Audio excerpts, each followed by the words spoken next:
Kalau kalian pergi ke padang Arafah yang di luar diri kalian, yang kalian ingat adalah cuman tempat yang luas. Banyak batu di sana. Ayo kita buktikan. Berapa banyak kita yang telah melakukan perjalanan ke padang Arafah yang di luar diri? Apakah betul sepulang dari sana kita bisa mengingat Allah? Jawab dengan jujur. Dan hanya yang bisa menuju ke padang Arafah yang hakikat dalam diri, dialah yang akan berhasil mengingat Allah. Karena ingat itu ada syaratnya. Syarat sahnya ingat harus tahu yang diingat. Kita tidak akan bisa mengingat sesuatu kalau kita tidak tahu. Jadi perjumpaan di padang Arafah itu harusnya mengantarkan kita untuk bisa mengenali siapa jati diri kita yang sebenarnya. Pertanyaan selanjutnya, di mana kita mengingatnya?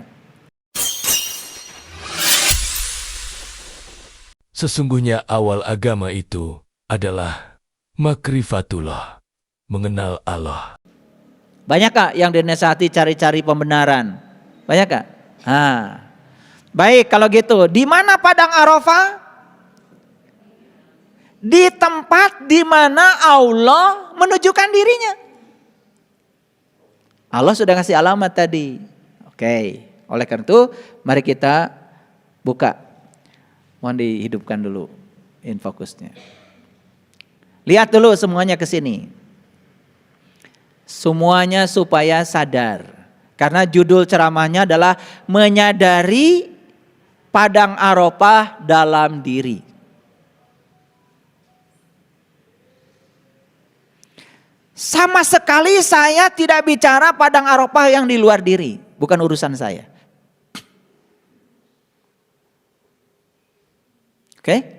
Baik, kita lihat ayat ini. Semuanya lihat Quran surat Al-Baqarah ayat 198. Mungkin para sahabat pernah dengar saya menjelaskan ayat ini. Tetapi di situasi yang berbeda. Di kesadaran saya yang berbeda. Oleh karena itu jangan kecil hati. Kalau saya membahas ayat di hari yang berbeda, itu pasti saya membahas ayat di kesadaran saya yang berbeda. Oleh karena itu pasti akan ada yang berbeda. Ya, lihat sekarang. Saya akan bacakan perlahan. Saya akan terjemahkan dalam bahasa yang kalian mengerti. Karena apa? Ini yang saya bacakan tuh surat.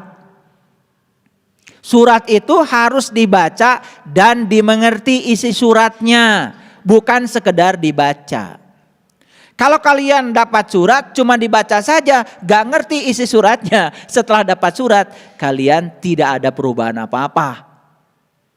Paham? Buang-buang waktu saja. Lihat sini semuanya ya. Laisa alaikum. Sering diartikan laisa alaikum junahun antabtagu.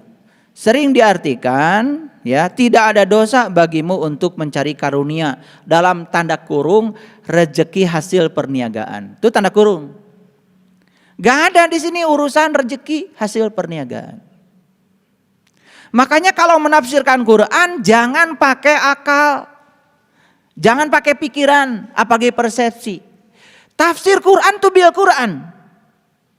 Biarkan apa adanya, jangan diganggu oleh pikiran-pikiran kita yang apalagi berkepentingan. Karena di ayat ini jelas dikatakan, laisa alaikum junahun antabtagu fadlan. Tidak ada dosa bagi mencari keutamaan. Jadi fadlan itu keutamaan. Mir rabbikum, dari Tuhanmu. Jadi ayat ini jelas sedang berbicara, hey, orang-orang yang ingin mendapatkan keutamaan dari Tuhannya, tidak ada dosa bagimu. Tidak usah kecil hati bagimu. Ayo cari, gitu. Pertanyaannya apa? Pertanyaannya apa sih yang disebut dengan fadlan mir rabbikum? Apa sih keutamaan dari Allah? Apa sih keutamaan dari Tuhan? Mana yang paling bagus? Cari rezekinya, cari ilmunya, cari hartanya, atau cari Allahnya?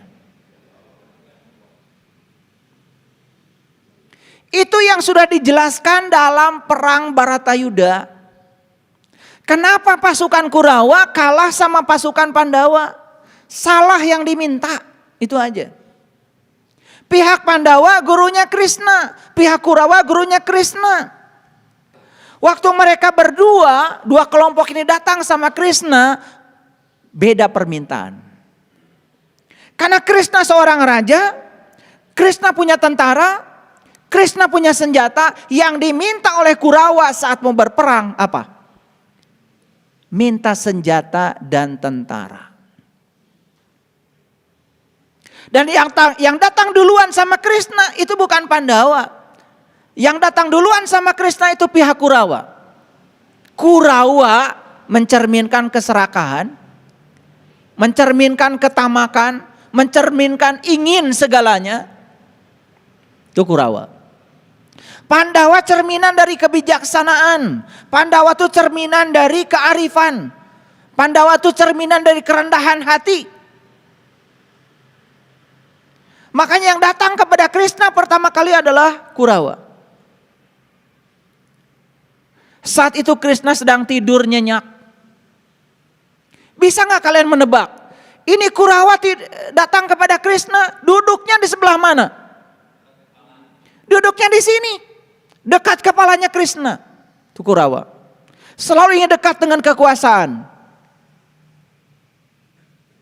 Makanya siapapun yang selalu menjilat dan ingin dekat dengan kekuasaan dan selalu ingin mendapatkan berkah kekuasaan, itulah Kurawa. Gak lama yang kayak gitu tuh hidupnya. Padahal itu cara duduk yang paling bodoh. Karena nanti kalau Krishna bangun tidur, gak kelihatan. Setelah pihak Kurawa datang pada Krishna, dia tinggal di sebelah sininya Krishna. Dan pihak Pandawa datang. Di mana duduknya kira-kira Pandawa? Yang rendah hati itu tidak pernah pengen duduknya di depan. Tidak pernah pengen dipuja, dipuji, enggak. Duduknya di ujung kakinya Krishna. Cara duduk aja udah beda. Makanya lihat, mohon maaf. Banyak sekali ya. Begitu seseorang berkuasa ingin dekat. Muji-muji.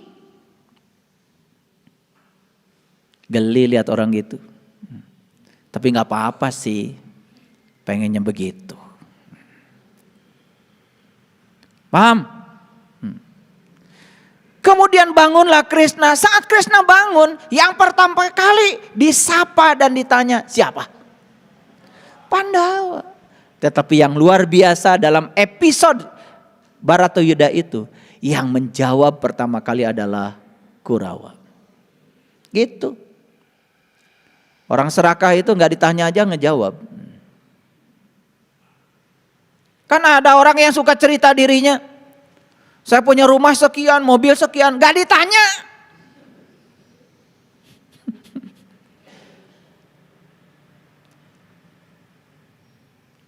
Makanya tidak perlu menjelaskan. Karena apa? Karena orang yang mencintaimu tidak perlu penjelasanmu.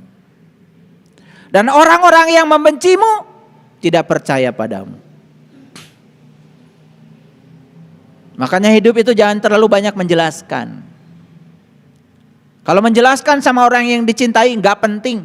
Karena tanpa penjelasan tetap aja mereka mencintai kita. Kalau kita menjelaskan pada orang yang membenci kita juga gak penting. Karena yang membenci kita tetap gak percaya sama kita. Jadi buat apa menjelaskan? Jadi bagusnya kan pengajiannya juga ditutup aja. Biar tidak ada penjelasan. Betul gak? Gimana kalau kita akhiri aja sampai di sini?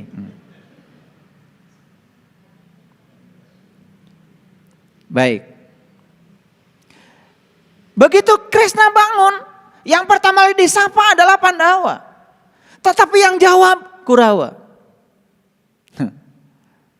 Di situ juga sudah kelihatan. Jadi episode Baratayuda itu sebetulnya bukan cerita bukan cerita nyata di masa lalu. Itu adalah bagaimana seorang sastrawan hebat itu menceritakan potret kehidupan manusia dari zaman ke zaman, manusia gitu dan gitu saja. Kurawa dan Pandawa. Kurawa dan Pandawa itu tidak ada di luar diri kita. Kurawa dan Pandawa semuanya menyatu dalam diri kita. Makanya kalian kadang-kadang jadi Kurawa, kadang-kadang jadi Pandawa. Banyakan mana, seringan mana? Ya udah pasti.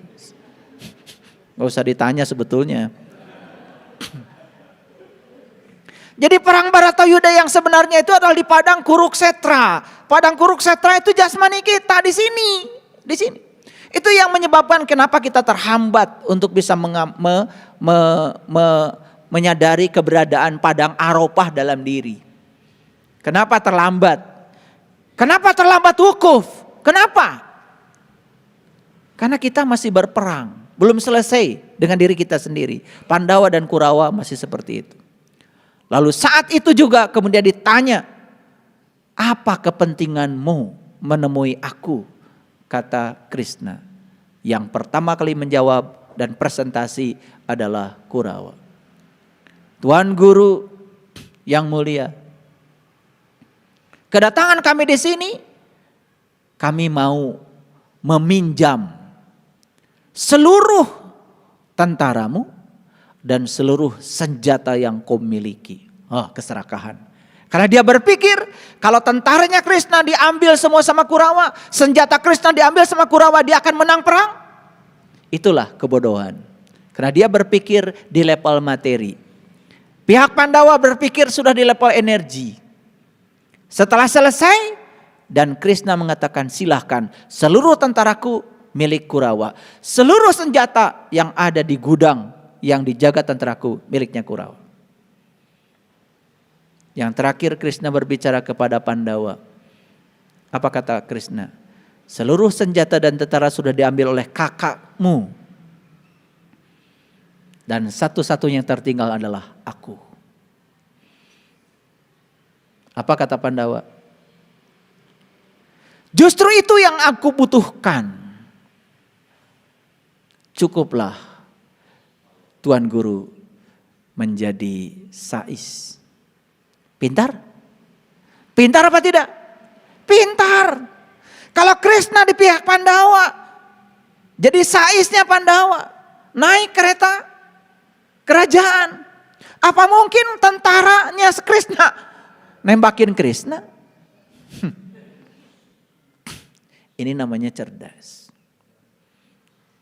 Kalian tuh makanya cerdas dikit deh. Makanya banyak yang sering minta konsultasi sama saya, konsultasi ini itu. Saya bilang, oke, saya mau jadi sais kamu. Tapi mau gak kamu ngikutin saya? Sam'an wa ta'an. Mau gak ngikutin pola pikir saya? Tapi karena pola pikir saya akan melampaui pola pikir kamu. Out of the box. Beda dari pikiran. Kalau yes, ayo. Kalau enggak, jangan. Karena berbahaya kalau saya jadi saismu. Ya sudah. Terjadilah perang Baratayuda. Apa yang terjadi? Siapa yang menang? Pandawa. Karena Pandawa itu tidak butuh tentaranya, tidak butuh senjatanya. Yang dibutuhkan oleh Pandawa adalah Krishnanya. Seperti itulah banyak sekali manusia kepada Tuhan. Minta rezekinya, minta ilmunya, minta rahmatnya, minta berkahnya, minta ini, itu. Banyak sekali doanya. Tetapi tidak ada yang minta Allahnya.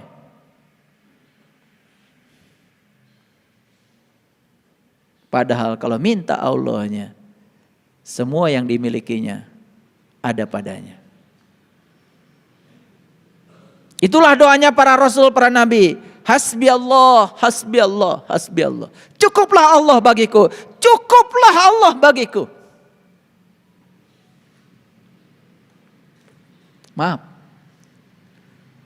Berapa sering kalian minta ini itunya dari Allah, tetapi kalian tidak pernah minta Allahnya. Padahal yang dicontohkan oleh para nabi, para rasul, cukuplah Allah, cukuplah Allah. Coba doamu disingkat saja.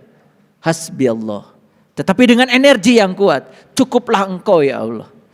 Cukuplah engkau bagiku. Hasbi Allah. Hasbi Allah. Dipanjangkan sedikit. Hasbunallah wa ni'mal wakil. Ni'mal maula wa ni'man nasir. Itu pelajaran yang sangat luar biasa. Dari episode Baratayuda. Dari episodenya Al-Quran. Makanya di sini, di ayat ini saya akan cerita itu. Laisa alaikum junahun abtagtagu fadlam mirabikum. Tidak ada dosa bagimu mencari keutamaan dari Tuhanmu. Keutamaan yang paling besar dari Allah adalah Allah itu sendiri. Paham sekarang? Paham? Lihat ayat selanjutnya, lebih keren lagi. Faiza afadtu min Arafah. Kalau kamu ingin mendapatkan keutamaan dariku, kata Allah, ayo kita jumpaan. Ayo kita ketemuan. Dan Allah sudah menentukan di mana kita bertemu, di padang Arafah.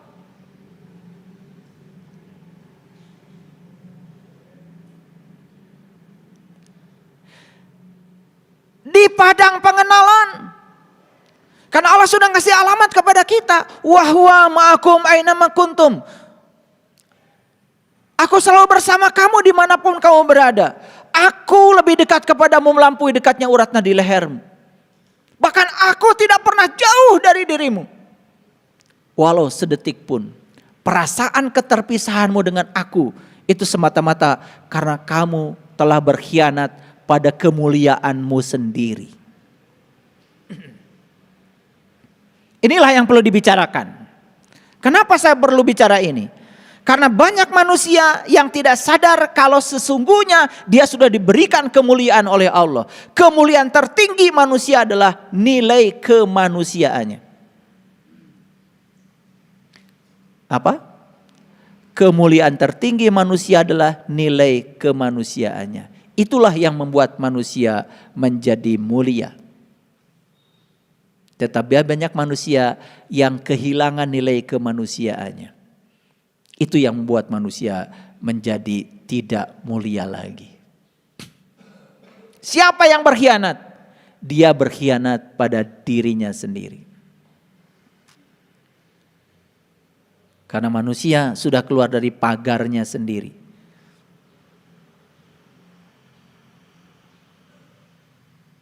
Itu.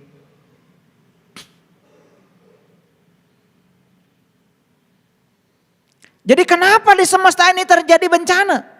Dari mana bencana? Awas. Bencana datang dari alam. Dan kenapa alam memberikan bencana? Bukan dari Allah. Dari alam semesta. Karena manusia sudah mulai kehilangan kemanusiaannya. Lalu manusia mulai tidak bersahabat dengan alam. Lihat saya semuanya. Ada bumi, ada langit. Orang-orang bijaksana mengumpamakan bumi dan langit itu seperti ibu dan ayah. Bumi sebagai ibu, langit sebagai ayah.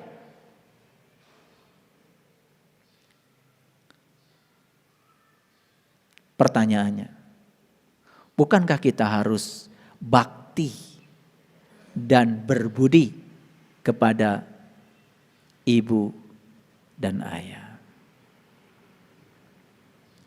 Bakti dan budi yang tertinggi kepada ibu dan ayah adalah merawat bumi, sekaligus juga merawat langit.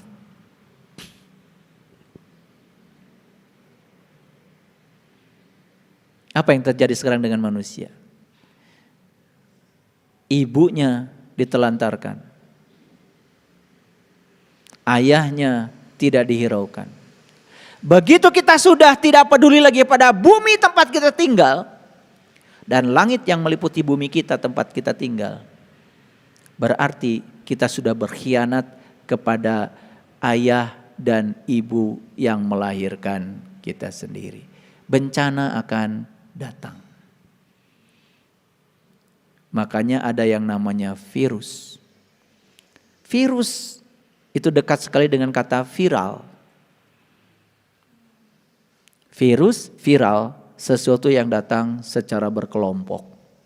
Makanya virus corona, COVID-19 itu kemarin datangnya luar biasa. Tidak ada satu negara pun di dunia yang tidak terkena oleh serombongan virus. Karena datangnya viral. Kenapa virus datangnya viral? Karena manusia sudah melupakan jati dirinya sendiri sebagai manusia. Karena manusia sudah kehilangan aspek kemanusiaannya. Coba perhatikan, mohon maaf. Jangankan beda negara. Satu negara saja tidak akur. Jangankan beda negara. Satu agama saja gak akur. Bahkan satu agama, beda sedikit saja yang lain dengan dirinya. Mulai saling mencemooh. Yang satu bilang ini sesat, yang ini merasa dirinya paling benar.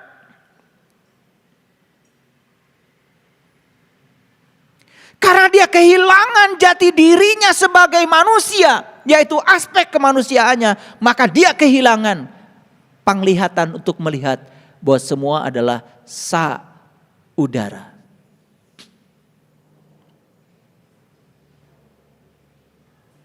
Coba renungkan kata-kata saya. Kalau ini kemudian ditarik ke dalam dimensi yang terdalam dari diri kita, dimensi rasa kita. Kita semua adalah saudara. Masa kita abai ketika melihat orang lain susah?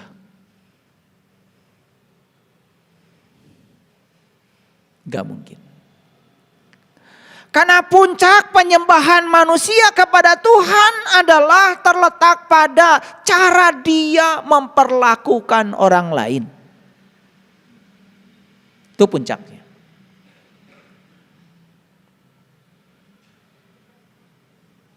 Oleh karena itu dalam bahasa yang sederhana sering disebut dengan tolong menolong. Jadi tolong menolong hanya bisa dilakukan oleh manusia yang masih memiliki sifat kemanusiaannya. Dan tolong menyolong akan dilakukan oleh manusia-manusia yang menganggap dirinya manusia, padahal dia sudah kehilangan aspek kemanusiaannya. Apa ciri manusia yang sudah kehilangan aspek kemanusiaannya? Cirinya dia hanya mementingkan hidupnya untuk diri sendiri.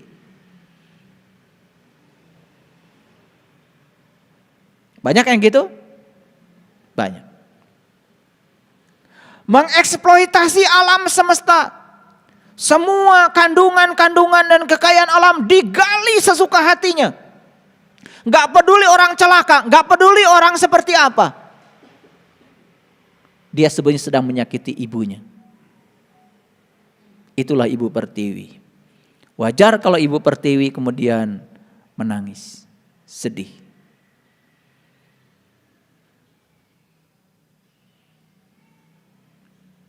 Kita gak sadar bahwa semua unsur-unsur yang melekat di tubuh kita adalah unsur-unsur yang ada di bumi kita. Setuju? Dan kita dengan bumi yang diinjak-injak oleh kita ini sebetulnya sama. Semua unsur-unsur yang ada di bumi lewat makanan diangkut ke dalam tubuh kita. Jadi darah, jadi daging, jadi tulang, jadi saraf, jadi otakmu. Semua berasal dari unsur-unsur yang ada di bumi ini.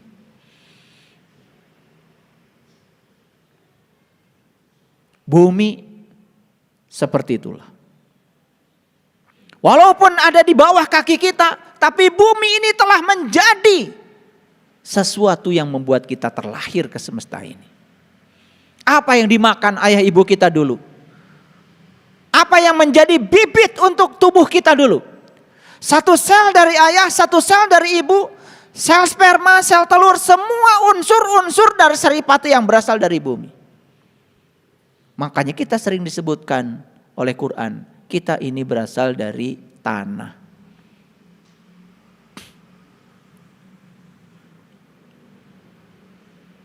Jadi heran ya, kalau kita menyakiti bumi, itu sama dengan menyakiti ibu kita yang telah melahirkan kita.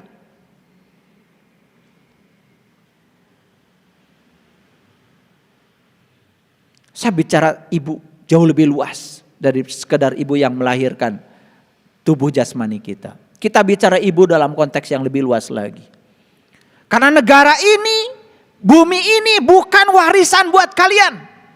Tapi bumi inilah titipan buat anak cucu kita ke depan. Adakah yang berpikir kalau bumi ini adalah titipan? Bukan warisan buat kita. Ini yang sedang kita bicarakan. Baik, kita lanjutkan. Faiza afadtu min Arafah fazkurullah. Tolong perhatikan ayat ini. Apabila kamu sudah bertolak dari Arafah, dari padang pengenalan, ingat Allah, ingat Allah. Pertanyaan yang paling dasar, apa yang terjadi di padang Arafah? Apa yang terjadi di padang Arafah? Kan tadi dikatakan, tidak ada dosa bagimu mencari karunia dari Tuhan. Karunia yang paling besar dari Allah bukan rezekinya, bukan hartanya, bukan ilmunya, tapi karunia yang paling besar dari Allah adalah Allahnya. Itu yang diajarkan para nabi, para rasul, para sunan, para wali, para bijak, para suci. Itu yang diajarkan. Dan Allah sudah kasih alamat. Kalau kamu ingin mengenalku, ayo kita ketemuan, kata Allah, di padang Arafah. Bila kamu bisa wukuf di situ, kamu akan berjumpa dengan aku. Jadi wukuf di padang Arafah itu hakikatnya adalah perjumpaan antara diri sejati kita dengan Sang Maha Sejati. Kalau itu terjadi, maka berikutnya apa? Ada ayat yang mengatakan apabila kamu telah bertolak dari Arafah, apabila kamu sudah keluar dari padang pengenalan, fazkurullah, ingatlah Allah. Masuk akal?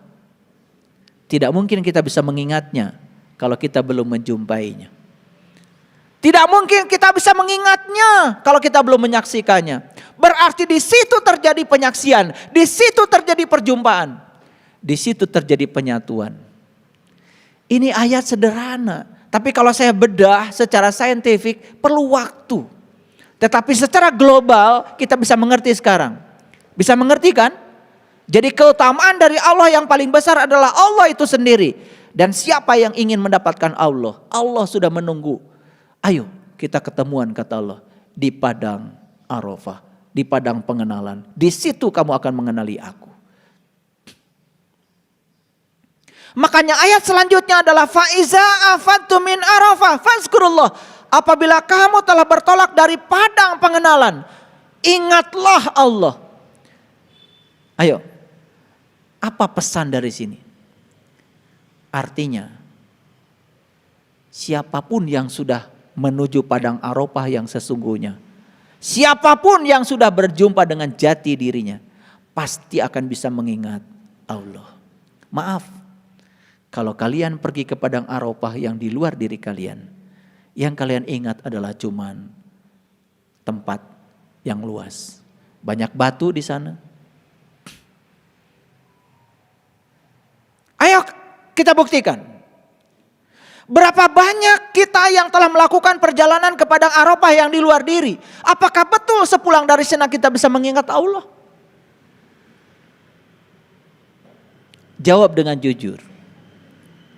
Dan hanya yang bisa menuju ke padang Arafah yang hakikat dalam diri, dialah yang akan berhasil mengingat Allah.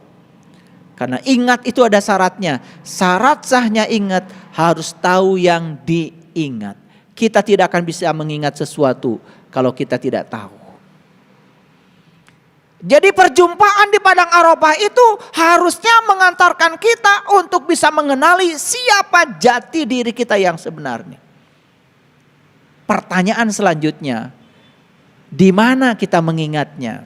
Ayo kita lanjutkan. Indal Masy'aril Haram. Ini yang saya sebutkan di tafsir Quran. Apa sih yang sebenarnya Masy'aril Haram? Kalau diartikan secara etimologi pusing kita, tetapi kalau diartikan secara gramatikal kita bisa menangkapnya. Ayo lihat semuanya. Tidak ada dua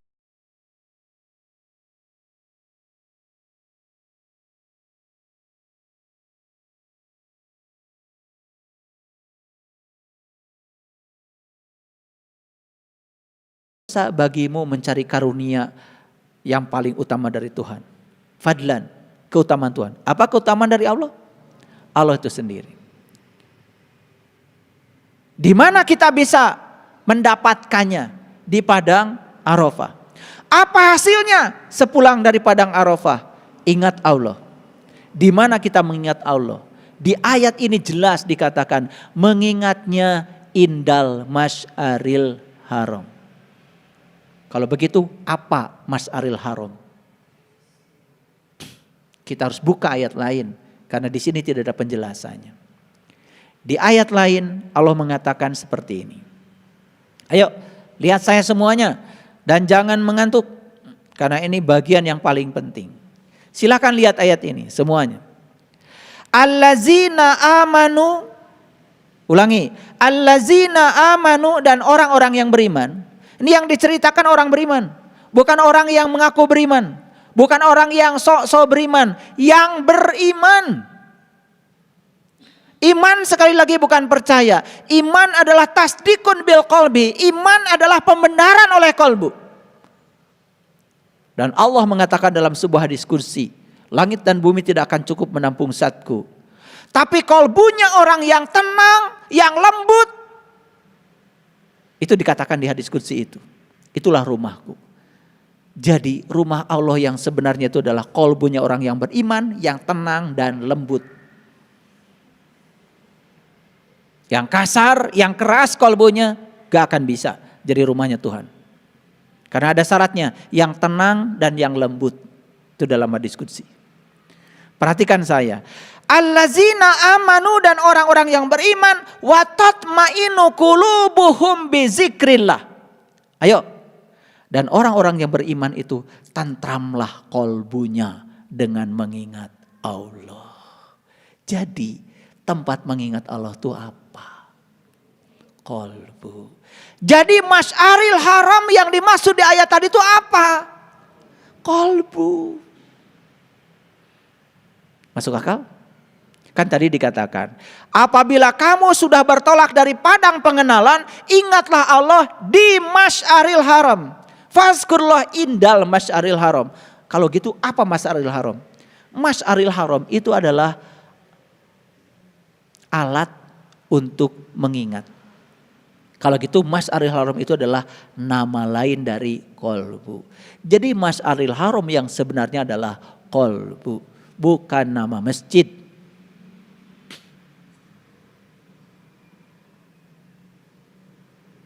Ayo, lihat saya semua.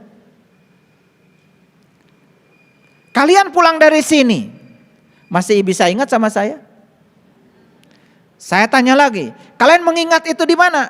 Di kaki? Di dengkul? Di perut? Di dada? Di leher? Di mana kalian ingat? Ingat itu di sini.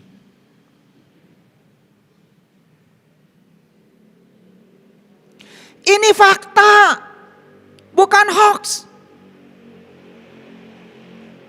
Kalian ujian, ditanya sama guru, sebutkan 5 sila Pancasila. Sebentar, diingat-ingat dulu. Gak ada, nginget-inget ke sini, paling juga ke sini kan. Kalau siswa sedang ujian, yang digaruk-garuk kepala. Gak ada, lupa apa guru? Gak ada. Apalagi ke sini lupa. Makanya ada kata-kata bijak, siapapun yang di dalam kehidupannya sibuk dengan urusan mulut dan perut, maka tidak akan pernah bisa memasuki diri sejati.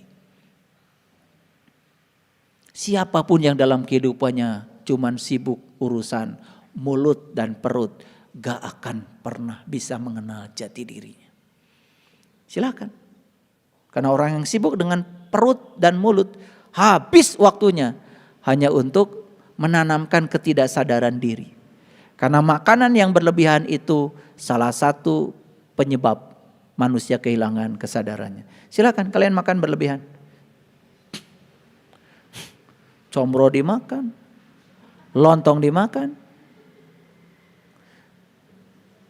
gehu dimakan, cireng dimakan, apalagi pisang goreng dimakan. Nu ieu karesep abdi, nu ieu karesep uing, kabeh we karesep maneh. Ya sudah, begitu selesai makan, duduk sebentar, langsung ngulapes. Tunduh itu artinya kehilangan kesadaran. Dan sudah terbukti kalau makanan itu adalah penyebab utama manusia kehilangan kesadaran. Makanya siapapun yang sibuk di dunia ini cuma urusan mulut dan perut, jangan berpikir tentang surga.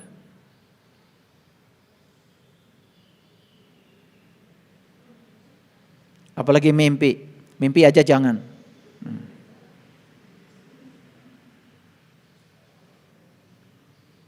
Ini saya ngomong harus kenceng bagian sini. Karena kita tuh gak sadar-sadar. Kalau enak tuh cuma 10 cm. Tiap lihat makanan rek jam sabaraha. Tuh boleh didahar wae. Waktu. Allazina amanu wa tatmainu qulubuhum bizikrillah. Dan orang yang beriman, tentramlah kolbunya dengan mengingat Allah. Jadi alat untuk mengingat Allah itu apa? Kolbu. Kolbu yang mana? Kolbu yang sudah tasdikun, yang sudah membenarkan. Kolbu yang sudah tahu padang Arafah yang sesungguhnya. Ulangi lagi. Di sini dikatakan kolbunya siapa yang bisa mengingat Allah? Kolbunya orang yang beriman. Ini kadang-kadang sering dianggap sepele kalau saya ngomong begini. Asal ngomong iman, udah percaya, walaupun belum menyaksikan, sudah dianggap dirinya orang beriman. Ini penyakit kulit namanya. Sudah dikaji minggu yang lalu. Allazina amanu wa tatmainu qulubuhum bizikrillah.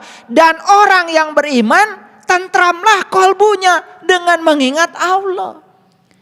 Jadi kolbu kita tuh akan tentram. Satu kalau sudah beriman, yang kedua kalau selalu mengingat Allah. Dan tidak mungkin bisa mengingat Allah kalau tidak beriman. Berarti iman itu apa artinya? Iman itu tahu Allah. Gitu kan sederhananya. Kalau nggak tahu kan tidak bisa mengingat. Di ayat ini ada penegasan. Ala bizikrillahi tatmainul qulub. Ingat kata Allah, hanya dengan mengingat Allah kolbumu akan tentram. Sekarang saya tanya, siapa di ruangan ini yang tidak ingin memiliki kolbunya tentram? Siapa? Semua menginginkannya bukan?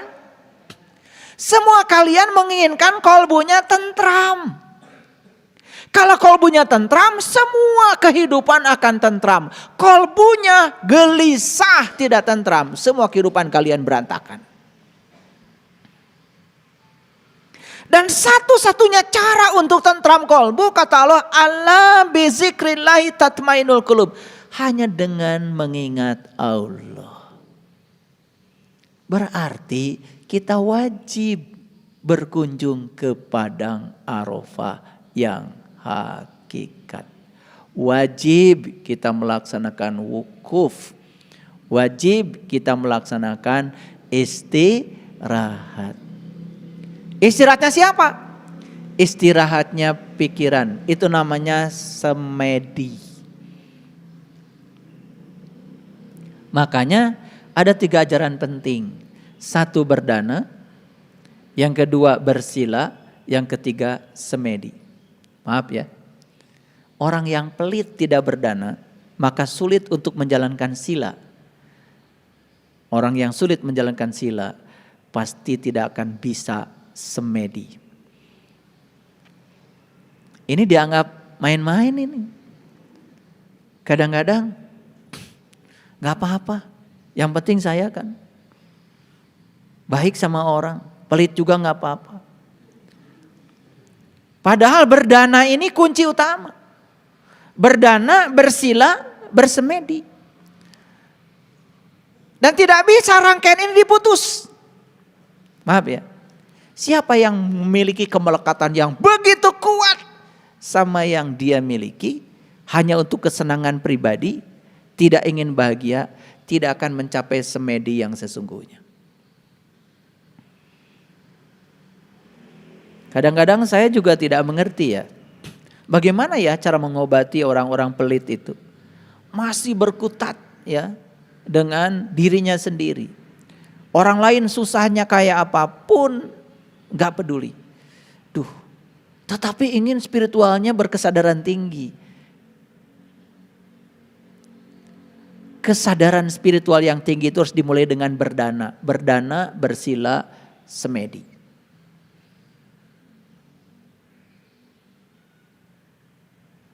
Gitu. Ini penting untuk diungkapkan ya. Karena apa? Banyak yang tidak mengerti.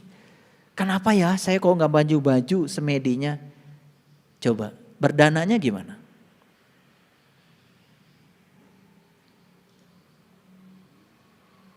Itu kuncinya. Kalau kamu masih hitung-hitungan dalam segala hal, sampai ruwet, jangan berpikir semedi. Lampaui dulu itu. Berdana, bersila, semedi. Ini diulang-ulang ya supaya ngerti ya. Biar nanti yang lain juga dengar. Jadi sekarang kita dapat satu kesimpulan besar ya. Kalau ingin tentram kalbunya apa? Mengingat Allah. Bagaimana caranya supaya bisa mengingat Allah? Kamu wajib hukumnya wukuf di padang pengenalan. Saya terjemahkan ya, supaya ngerti semuanya. Nah, kita balik lagi ke Quran surat Al-Baqarah 198. Ayo lihat saya semuanya. Tidak ada dosa bagimu mencari keutamaan dari Tuhanmu. Keutamaan dari Tuhan adalah Tuhan itu sendiri. Sudah terbukti Pandawa menang karena minta Krisnanya. Betul? Bukan minta senjatanya, bukan minta tentaranya. Makanya siapapun yang kepada Allah minta merengek-rengek, minta ini, itu, ini, tapi tidak mau minta Allahnya. Kurawa.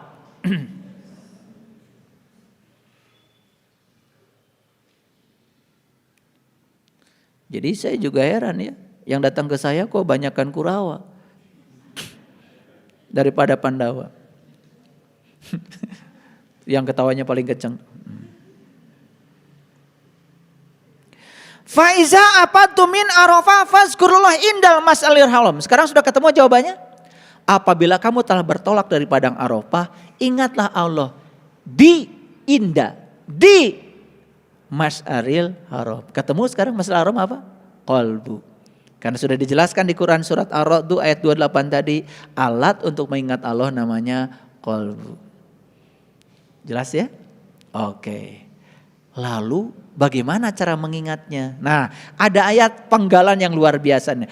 Wazkuruhu dan ingatlah dia kama hadakum sebagaimana yang ditunjukkannya kepadamu. Sudah, apapun yang dia tunjukkan padamu ya sudah, itu aja. Jangan menurut pikiranmu. Kalau kamu ingin mengingat menurut pikiranmu berarti kamu belum wukuf. Kalau kamu belum wukuf, belum mencapai puncaknya haji. Saya tidak cerita yang haji yang syariat ya. Kalau itu mah kan udah banyak yang menjelaskan. Saya cerita yang hakikat dulu. Karena pergi berulang-ulang ke sana kalau nggak ngerti hakikatnya. Maaf ya. Kalian mau wukuf berapa kali di padang sana? Kalau tidak mengerti cara wukuf di padang sini, di padang Arafah yang ada di sini, ya, mohon maaf, pulang dari sana juga nggak akan dapat apa-apa. Maaf ya, udah terbukti. Di ayat ini dikatakan wazkuruhu, ingatlah dia kama seperti hadakum yang ditunjukkannya kepadamu. Berarti harus ada yang ditunjukkan Allah kepadamu. Apa yang Allah tunjukkan kepadamu? Padang. Padang. Apa padang tadi? Caang, terang. Berarti ada kaitannya dengan cahaya. Bukan cahaya biasa, tapi cahaya di atas cahaya. Itu yang diabadikan di Quran surat An-Nur ayat 35. Nyambung? Ini kuliah mahal nih. Saking mahalnya gak perlu bayar. Mau bayar berapa kalian ngaji kayak model kayak gini? Wazkuruhu kama hadakum wa in kuntum min qablihi wa in kuntum min qabli, sebelum kamu bisa mengingatnya. Sebelum kamu bisa mengenal padang Arafah yang sesungguhnya, sebelum kamu mendapatkan keutamaan dari Tuhanmu, sebelum kamu bisa mengingatnya. Wa in kuntum min qablihi qabla sancana. Saacan maneh bisa ingat yang sebenar-benarnya kepada dia. Laminad dolin, sungguh kamu termasuk orang-orang yang sesat. Jadi menurut ayat ini orang sesat itu bukan orang yang disesatkan oleh manusia karena berbeda. Tapi orang sesat itu adalah orang yang belum bisa mengingat kepada Allah. Jelas sekali di ayat ini. Silakan mau dibantah gimana ayatnya begini. Wa in kuntum min qablihi laminad dolin. Sebelum kamu bisa itu, sungguh kamu termasuk orang-orang yang sesat. Jadi orang sesat itu menurut Quran jelas orang yang belum bisa mengingat Allah. Makanya orang yang sesat biasanya kalau jalan-jalan selalu tersesat. Sholat bukan mencapai tujuan, tersesat. Tersesat di mana? Ada yang tersesat di dapur. Allahu Akbar. Jalan di kamar teh, muka panto. Gitu. Ke dapur. Ngubah wadah. Assalamualaikum. Tersesat di mana? Di dapur. Ada yang tersesat di pasar. Allahu Akbar. Jalan mulai. Naik mobil. Saking asiknya di pasar, nepi ka poho eta rakaat geus sabaraha. Geus baca Fatihah encan. Betul enggak? Tapi kalau disebutkan tersesat teh mung saya tama. Mung. Padahal tadi ditanya, "Ari mana tadi salat ka mana?" Geus puguh ka pasar. Tapi lamun disebutkeun, maneh teh berarti lain nyembah Allah mun kitu mah. Berarti maneh teh nyembah pasar lain cenah uing mah. Tuh, amak. Dasar go. Nah, blok, enggak kasar ya. Goblok.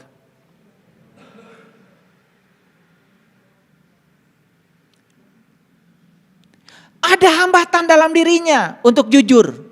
Ada blocking. Karena apa? Merasa diri paling benar. Dasar pang benerna. Karawas ieu ngaos teh. Keun we cenah. Nyeri hate. Kajeun. Nah, makanya di ayat lain Allah mengatakan, nih ya, di ayat lain Allah mengatakan. Perhatikan ayat selanjutnya, ayat 199. Summa afidu min haitsu afadun nasu wastagfirullah. Bertolaklah kamu dari tempat bertolaknya orang banyak.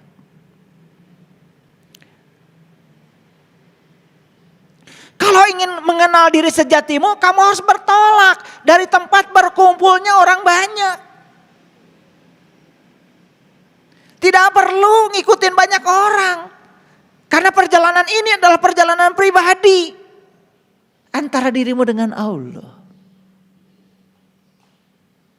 maka bertolaklah kamu dari kebanyakan orang banyak. Ini perintah loh di Quran. Summa afidu min haitsu afadun nas wastagfirullah. Tapi jangan lupa, kamu harus mohon ampun kepada Allah. Apa yang harus mohon ampun kepada Allah? Mohon ampun dari Allah, karena selama ini kita tidak berusaha mengenalnya. Itu karena dosa lain sudah diampunkan, satu yang tidak diampunkan, syirik. Makanya ketika kita melaksanakan ibadah haji secara syar'i, kan di situ jelas. Labbaik Allahumma labbaik, labbaik la syarika laka labbaik. Jelas. Jadi aku datang memenuhi panggilanmu untuk membebaskan syirik yang ada padaku. Jadi sebenarnya haji itu tujuan utamanya adalah membebaskan syirik. Tapi tidak tersadar tel. Ayo kita sama-sama baca labbaik. Labbaik Allahumma labbaik, labbaik la syarika laka labbaik. Udah jelas. Udah jelas, aku datang memenuhi panggilanmu ya Allah untuk membebaskan syirik yang ada padaku. Syirik itu selingkuh kepada Allah. Gara-gara gak tahu Allah, karena masih tersesat. Jelas banget kok. Pernah baca itu? Pernah. Tapi karena gak sadar, orang lain baca aja kayak robot. Persis kayak burung beo. Sakatu naroskeun. Bapak Ibu hari haji teh tujuan naon? Jelas itu di kalimat itu jelas.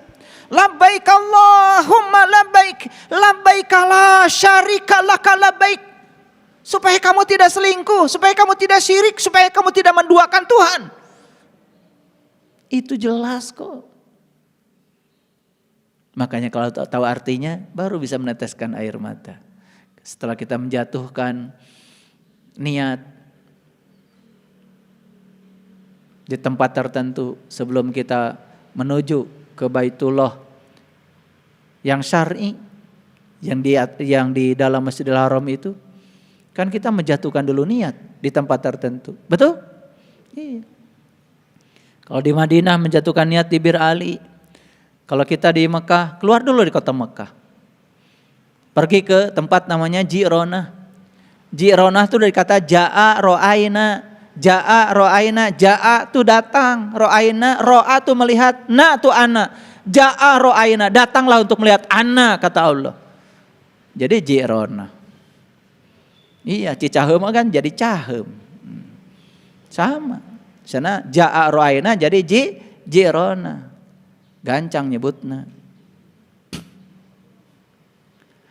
Labbaik Allahumma labbaik, labbaik la syarika laka labbaik, innal hamda wan ni'mata lak wal mulka la syarika lak, innal hamda wan ni'mata lak wal mulka la syarika lak, labbaik Allahumma labbaik, labbaik la syarika lak labbaik, innal hamda wan ni'mata lak wal mulka la syarika lak, innal hamda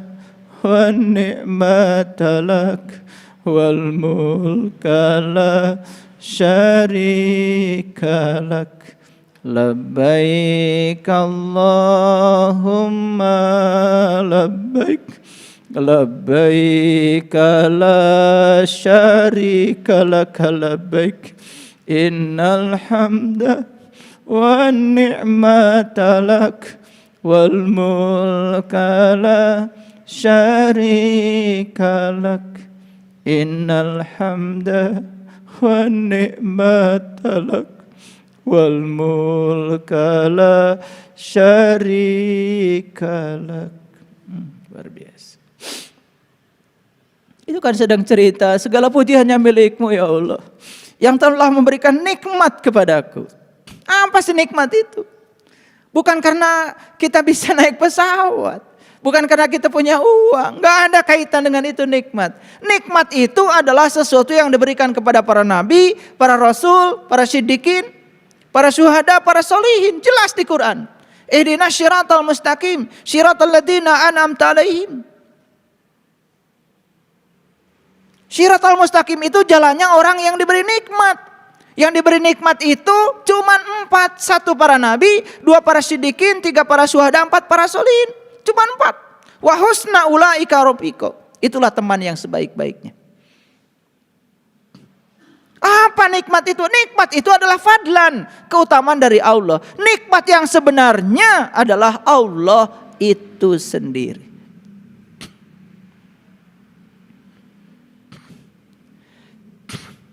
Luar biasa. Kebuka semuanya, rahasianya. Makanya Syiratal Mustaqim oleh orang tua kita diumpamakan seperti rambut dibelah 7. Angka 7 diabadikan ketika haji. 7 kali tawaf. 7 sa'i melempar. 7 kali sa'i. Bolak-balik Safa dan Marwah. 7 batu melempar jumroh. Kok semuanya 7 bukan 8? Luar biasa. Jadi leluhur kita udah luar biasa ya mensimbolkan ini. Cermat sekali, luar biasa. Para sahabat, bertolaklah kamu dari kebanyakan orang dan mohon ampunlah kepada Allah. Sesungguhnya Allah Maha Pengampun lagi Maha Penyayang. Lalu di ayat yang ke-200 Allah mengatakan, faida qadaitum manasikakum. Apabila kamu telah menyelesaikan ibadah hajimu, sudah selesai ibadah hajimu sekarang. Berarti sudah selesai fase Arafah, sudah wukuf di padang Arafah, sudah bisa mengingat Allah di Masy'aril Haram. Apa fase berikutnya? Fase berikutnya adalah ingatlah Allah sebagaimana kamu mengingat bapakmu. Fazkurullah kazikrikum abaakum. Fazkurullah kazikrikum abi bapak. Sekarang saya tanya, kalian bisa ingat sama orang tua sekarang? Bisa. Seperti itu mengingat Allah, nggak ada suaranya, hening bening.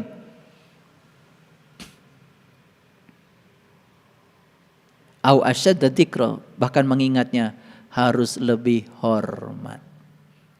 Dari situlah muncullah yang namanya ibadah syar'i, salat 5 waktu. Ya, iya, supaya mengingatnya lebih hormat. Maka di Quran dikatakan, ya, salat itu dikatakan salat apabila sudah mengingat Allah. Kalau tidak mengingat Allah tidak dikatakan salat. Innani anallah la ilaha illa ana fa'budni wa aqimis sholata li zikri. Disebut salat yang mau ingat Allah. Ari teh ingat ke Allah mah. Sana salat. Gitu. Maka sholat ada sholat hakikat, sholat syariat. Secara syariat dipraktikkan 5 waktu. Untuk membedakan ingat kepada orang tua dengan ingat kepada Allah. Di situ bedanya. Karena dikatakan di ayat ini, ya, fazkurullah kadzikrikum abaakum au asyadda dzikra. Mengingatnya harus lebih hormat. Gimana nih kuliahnya bisa dimengerti? Ya, saya membahas ayatnya pendek-pendek aja. 1-2 ayat tapi agak dalam sedikit supaya kita mengambil intisarinya. Kan ada kepuasan kalau kita baca surat, kalau isi suratnya dapat dimengerti, betul nggak? Kan selama ini kita baca surat nggak pernah dimengerti isinya, betul nggak? Iya. Dan berangan-angan dapat pahala, luar biasa. Itulah togutmu, pahala. Hati-hati, ibadah karena ingin pahala, itu pahala terus sudah jadi togut. Ibadah karena ingin surga, surga jadi togut. Ibadah karena takut neraka, neraka jadi togut. Apa togut itu? Segala sesuatu yang menjadi pendorong yang bukan Allah, itulah togut. Makanya setiap kita ibadah karena senderannya adalah togut, di Quran dikatakan, togut itu kerjanya cuma satu, memindahkan kita dari terang menuju gelap. Wallazina kafaru awliya'uhumut tagut yukhrijunahum minan nur ilad dulumat. Terus poek mongkleng buta rajin. Ya, akibatnya apa? Kita sering mengalami salah persepsi sekaligus juga salah proyeksi. Saya kira itu kajian kita hari ini. Lumayan, walaupun cuma 2-3 ayat.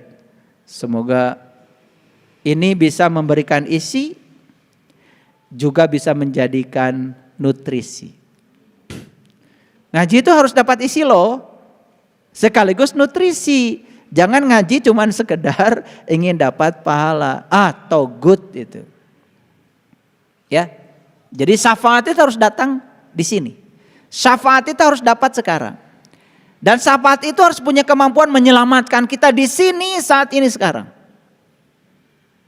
Kalau datang di tempat ini harus mengalami perubahan kesadaran. Shadaqallahul adzim, barakallahu li wa lakum. Assalamualaikum warahmatullahi wabarakatuh.